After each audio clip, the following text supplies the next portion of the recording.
Good morning, everybody. It's Becky here, Aunt Beck's Creations, and today is episode, I don't remember, and I don't know if I changed the title, so I'll have to do that real quick. But anyway, welcome. I'm doing this as a private live so that I can set it up to go live on Friday morning at 10 o'clock. So, hello, Friday.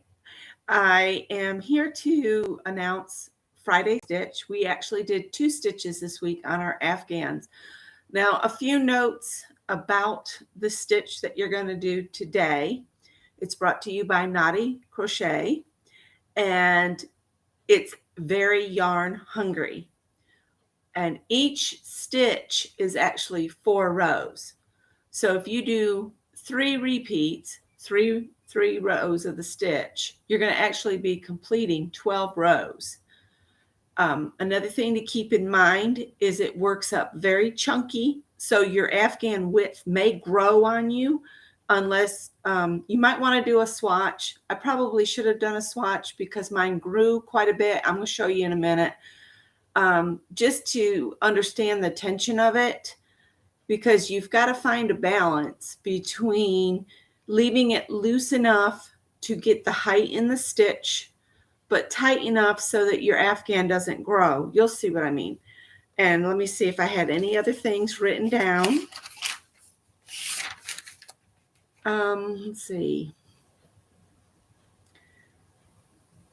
All right, you start each stitch with 3 rows of single crochet.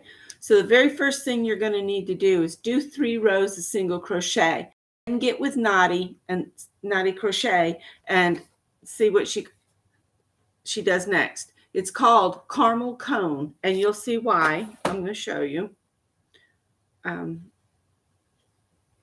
used that ball of purple that was huge that I got at the Goodwill bins.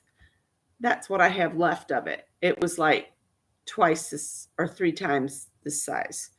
But I'm trying not to lose my stitch. Let me draw up a loop. All right. Here's the stitch. Doesn't that look cool? But what you do is you work your 3 rows of single crochet, and then the 4th row is the actual what makes the cone shape, and you are working into all 3 rows below it. You'll see. Just watch Naughty Crochet and she'll show you. But she does a lot of really intricate stitches. I'm trying to challenge us, but let me show you what I mean about maybe wanting to do a swatch to check your tension.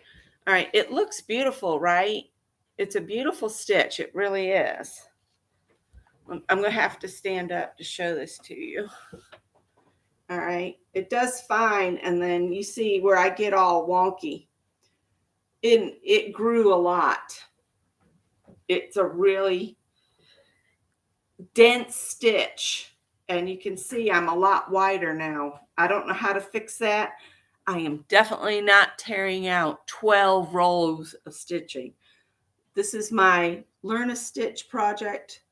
I'm just going to keep going with it. If you want yours to be perfectly, even, I counted my stitches, and I still have about 131, 132 stitches across. It's just really dense. So we're going to have to do something else to bring it back in. It's a beautiful stitch. Yarn hungry. It would make a super warm Afghan, but it would be very time consuming because for every stitch you have to do 3 rows of single crochet, then the 4th over. But again, me and my wonky edges.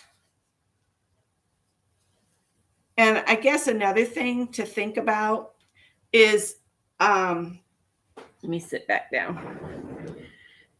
This is kind of learning a stitch Afghan, right? We're learning our stitches.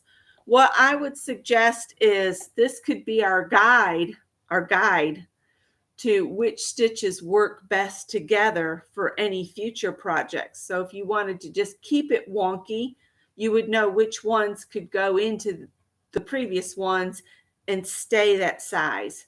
I'm sure that's what a lot of designers do, is they do a lot of swatching. They check to see the heft, the density of each stitch and how they work together. So you could definitely, come up with a different Afghan where all the stitches would work together better than this one. I am just going out and finding tutorials and just trying a stitch. That's all I'm doing. I'm not claiming to be a pattern designer. I'm not trying to design anything. I'm just trying to share channels, learn a new stitch, and have some fun along the way. So anyhow, there we go. I don't know if you want to call it caramel cone or caramel cone. It does grow, so keep that in mind. Have fun. It's going to take you some time, so I won't be bringing you a Monday stitch because you might want to practice this before you add it to your Afghan. And I'll see you next Friday. Bye, guys.